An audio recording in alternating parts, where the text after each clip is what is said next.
नमस्कार दोस्तों, आप सभी का स्वागत है हमारे YouTube चैनल पर। जैसा कि आप जानते हैं, हमने प्राचीन भारतीय इतिहास पढ़ना आरंभ किया हुआ है। तो हमने सबसे पहले प्राचीन भारतीय इतिहास को जानने की कोशिश करी। किस आधार पर करी? स्रोतों के आधार पर करी। तो सबसे पहले हमने स्रोतों के आधार पर धर्म ग्रंथों से जाना, पुरातत्व संबंधित साक्ष्य जो कि आज हम पढ़ने वाले हैं। उससे पहले हमने विदेशी विवरण के बारे में पढ़ा। तो दोस्तों, आज हम पढ़ने वाले हैं किसके संबंध में? पुरातत्व संबंधित साक्ष्यों के बारे में। किस तरीके से हमें पुरातत्व संबंधित जो साक्ष्य हैं उनसे जानकारी प्राप्त हुई। तो सबसे पहले हम देख पा रहे हैं बोगाज कोई। जी हाँ दोस्तों, बोगाज कोई, जिसको एशिया का माइनर कहा जाता है। दोस्तों, इस बोगाज कोई के ही अंदर हमने जो हमारे प्राचीन देवी देवता हैं उनके नामों के बारे में जाना। किसके अंदर जाना? बोगाज कोई के अंदर हमने अपने प्राचीन जो देवी देवता थे उनके बारे में जाना। नेक्स्ट, यदि मैं बात करूं किसकी? भारतवर्ष। जो भारतवर्ष जो शब्द है, सबसे पहले हमें कहाँ के अभिलेखों पर मिला? तो हमें कहाँ के अभिलेखों पर मिला? हाथी गुफा। तो दोस्तों, ये सबसे ज्यादा इंपॉर्टेंट है, क्वेश्चन कई बार पूछा गया है प्रीवियस और आने वाले एग्जामों के लिए भी काफी इंपॉर्टेंट है कि भारतवर्ष का जो जिक्र है किस अभिलेख के अंदर मिलता है। तो किस अभिलेख के अंदर? हाथी गुफा अभिलेख के अंदर। दोस्तों, इस क्वेश्चन के अंदर एक इंपॉर्टेंट क्वेश्चन और है कि ये हाथी गुफा अभिलेख कहां पर, किस भारत के किस राज्य में मिलते हैं? तो ये मिलते हैं आपके कहां पर? मध्य प्रदेश के अंदर। तो दोस्तों, काफी इंपॉर्टेंट क्वेश्चन है, हाथी गुफा अभिलेख कहां से प्राप्त हुए? मध्य प्रदेश से। किसका जिक्र है? भारतवर्ष का जिक्र है। तो उसके बाद मैं बात करता हूं किसकी? सोहगोरा अभिलेख। कौन सा? सोहगोरा अभिलेख, जो कि कहां पर मिलता है? गोरखपुर के अंदर मिलता है। इस सोहगोरा अभिलेख से हमें क्या जानकारी प्राप्त होती है? ये इंपॉर्टेंट है। इस सोहगोरा अभिलेख में हमें ये पता चलता है कि संकट के समय जो खाद्यान्न थे, हमारे खाने की जो वस्तुएं थी, उनका किस तरीके से स्टॉक किया जाता था, उनका किस तरीके से उपयोग किया जाता, किसके समय? संकट काल के। यदि मान लीजिए संकट काल का कि भाई कोई आपदा आ जाए, प्राचीन भारतीय इतिहास के अंदर ये बताया गया है कि सोहगोरा अभिलेख के अंदर कि भाई कोई संकट आ जाए, कोई प्राकृतिक आपदा आ जाए, उस समय खाद्यान्नों की पूर्ति किस तरीके से की जाएगी, ये हमें किस अभिलेख से मिलता है? सोहगोरा अभिलेख से मिलता है। ये कहाँ पर है? ये आपका गोरखपुर के अंदर है। नेक्स्ट में बात करूं किसके बारे में? भीतरी स्तंभलेख। जी हाँ दोस्तों, जो भीतरी स्तंभलेख है उससे हमें क्या जानकारी मिलती है? तो ध्यान करना, भीतरी जो स्तंभलेख है उससे हमें जानकारी मिलती है हूनों के आक्रमण की।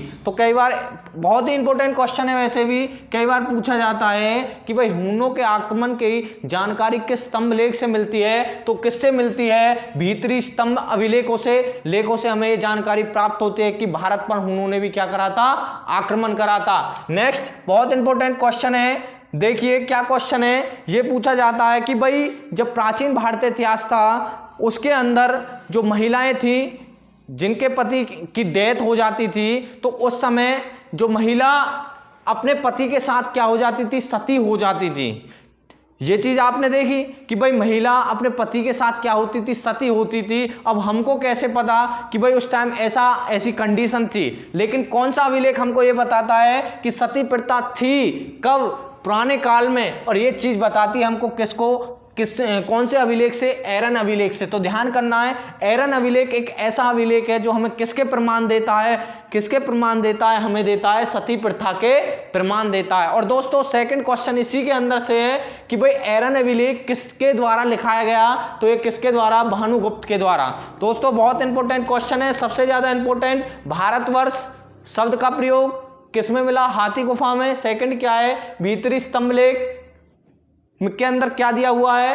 किसके बारे में? हूनों के आक्रमण के बारे में। और थर्ड सबसे ज्यादा इंपॉर्टेंट क्वेश्चन, सती प्रथा के प्रमाण किस अभिलेख के अंदर मिलते हैं? एरन अभिलेख के अंदर मिलते हैं। और किस राजा के द्वारा ये लिखाया गया है? भानुगुप्त के द्वारा। तो नेक्स्ट चलते हैं हम। नेक्स्ट में बात करता हूं किसके बारे में? सातवाहन राजाओं के बारे में। देखिए, कई बार एग्जामों में पूछा जाता है कि ऐसा कौन सा वंश था जिसका कंप्लीट इतिहास अभिलेखों के ऊपर लिखा गया है? तो दोस्तों, वो कौन सा वंश था? वो था आपका सातवाहन वंश। और यही वो सातवाहन वंश है जिसने किसके सिक्के चलाए थे? जिसने शीशे के सिक्के चलाए थे। दोस्तों, इन सभी की मैं डिस्कस करूंगा इनके बारे में जैसे ही आगे हम इतिहास को छेड़ेंगे। लेकिन ये मैंने वो स्रोत पढ़े हैं जिनसे हमें जानकारी मिलती है कि किस तरीके से हम अपने प्राचीन इतिहास को हम क्या कर सकते हैं, पढ़ सकते हैं। तो पहले मैंने धर्म ग्रंथों के बारे में बताया, किस तरीके से हमें क्या मिलती है, जानकारी मिलती है। उसके बाद मैंने जो पुरातत्व संबंधित साक्ष्य हैं उनके बारे में आज पढ़ रहे हैं। जो इतिहासकार भारत के अंदर आए थे उनके बारे में देखा कि किस तरीके से किस किसने अपनी पुस्तकें लिखी और उसमें क्या लिखा हुआ है। तो नेक्स्ट मैं बात करूंगा सातवाहन वंश की। मैंने बात करी एक ऐसा वंश जिसका कंप्लीट इतिहास उसके अभिलेखों पर लिखा हुआ है। नेक्स्ट मैं बात करता हूं किसकी, रेशम बुनकरों की। जी हाँ दोस्तों, कौन सी, रेशम जो बुनकर हैं उनकी श्रेणियों के बारे में। मान लीजिए जो रेशम उस टाइम थी प्राचीन भारतीय इतिहास में, तो ये कौन से अभिलेख से पता चलती है, ये पता चलती है हमें मंदसौर अभिलेख से। तो किससे पता चलती है, मंदसौर अभिलेख से। क्या पता चलती है कि भाई रेशम की उस टाइम क्या होती थी, रेशम का प्रयोग किया जाता था। नेक्स्ट, सिक्के पर लेख।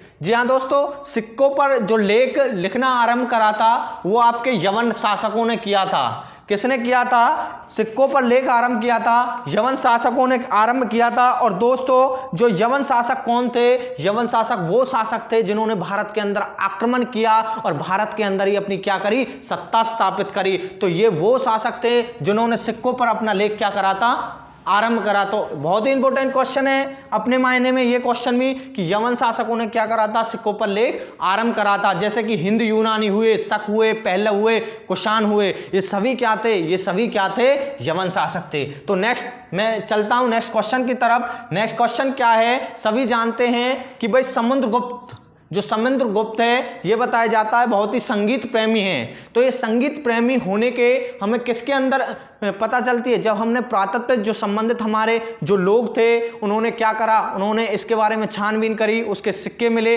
उन सिक्कों पर क्या मिला, वीणा बजाती हुई महिलाएं। और जो वीणा बजाती हुई महिलाएं वो उनसे हमने क्या ऑब्जर्व करा, हमने ऑब्जर्व करा कि भाई समुद्रगुप्त उनके सिक्कों पर क्या मिले, उसकी सिक्कों पर एक वीणा बजाती हुई महिला, जिससे हमने क्या कंक्लूजन निकाला कि ये क्या है, एक संगीत प्रेमी है।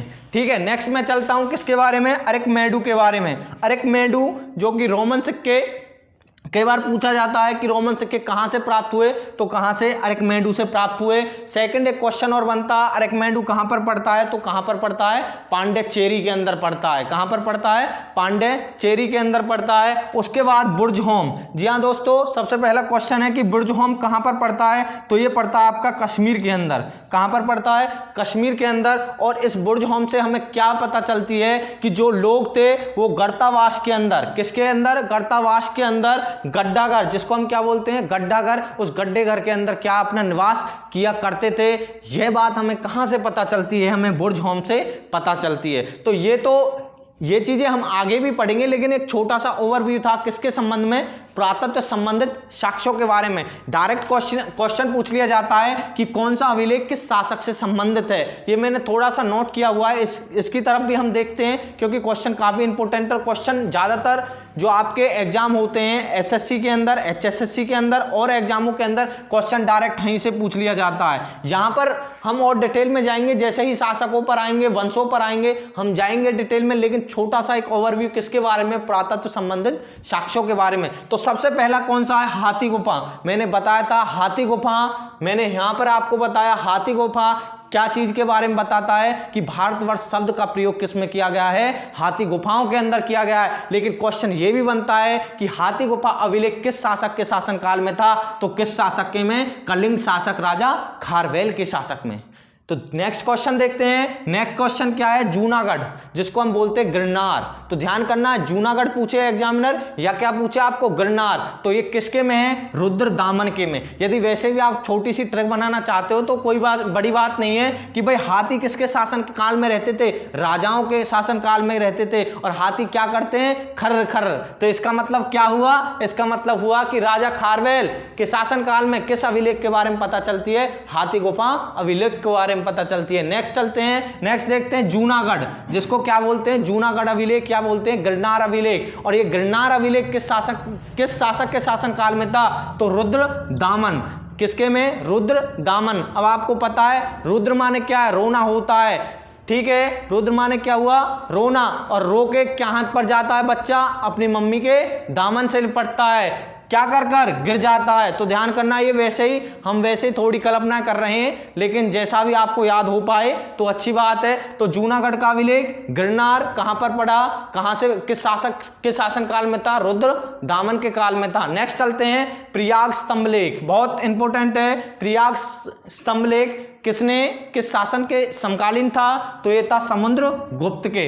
किसके? समुद्रगुप्त के। ध्यान करना, जिसको संगीत का हम क्या बोलते हैं, प्रेमी बोलते हैं। उसने बहुत ही क्या करा, प्रयास करा। क्या करा? प्रयास करा, जब भी वो क्या बना, संगीत प्रेमी बना। तो प्रयाग स्तंभलेख, समुद्रगुप्त। नेक्स्ट चलते हैं हम किसके बारे में, मंदसौर। किसके बारे में? मंदसौर। तो आप सभी को पता है कि जो नरेश यशोवर्मन, जो नरेश कौन था, यशोवर्मन, आप सभी जानते हो। हम वर्धन वंश के बारे में पढ़ेंगे आगे की तरफ, तो वहां पर इसका जिक्र होगा नरेश यशोवर्मन के बारे में। लेकिन वो बड़े, नरेश जो यशोवर्मन थे वो बड़े ही क्या थे, मंद स्वभाव के थे। कैसे थे? मंद स्वभाव के थे। तो मंदसौर, नरेश यशोवर्मन। नेक्स्ट तरफ बढ़ते हैं। नेक्स्ट है आपका ग्वालियर, और ग्वालियर का संबंध है आपका प्रतिहार नरेश भोज।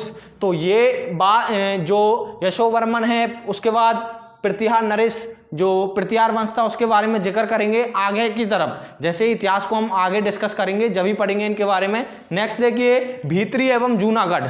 ये बहुत इंपॉर्टेंट क्वेश्चन है कि भीतरी एवं जूनागढ़, दोनों क्वेश्चन, एक तो जूनागढ़ गिरनार है और एक भीतरी जूनागढ़ है। ये किसका संबंध इससे? स्कंदगुप्त से। तो स्कंदगुप्त के समकालीन क्या था, भीतरी एवं जूनागढ़ का अभिलेख। नेक्स्ट देखिए देवपाड़ा।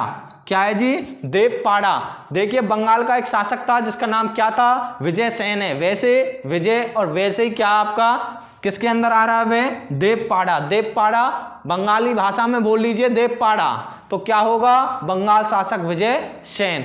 नेक्स्ट देखिए नासिक। जी हाँ, नासिक जो अभिलेख है उसका संबंध किससे है, गौतमी वल्लश्री से। तो दोस्तों इस तरीके से आपने देखा, ये सारी चीज देखी, और इन चीज़ों के अंदर आपने देखा कि हमें क्या क्या पुरातत्व, जो हमारा पुरातत्व संबंधित जो लोग थे, जो डिपार्टमेंट था, उन्होंने इन चीज़ों का क्या करा, डिस्कवर करी, और इनसे हमें हमारे प्राचीन भारतीय इतिहास के बारे में जानकारी मिलती है। मिलते हैं एक अगली वीडियो के साथ। Thank you very much.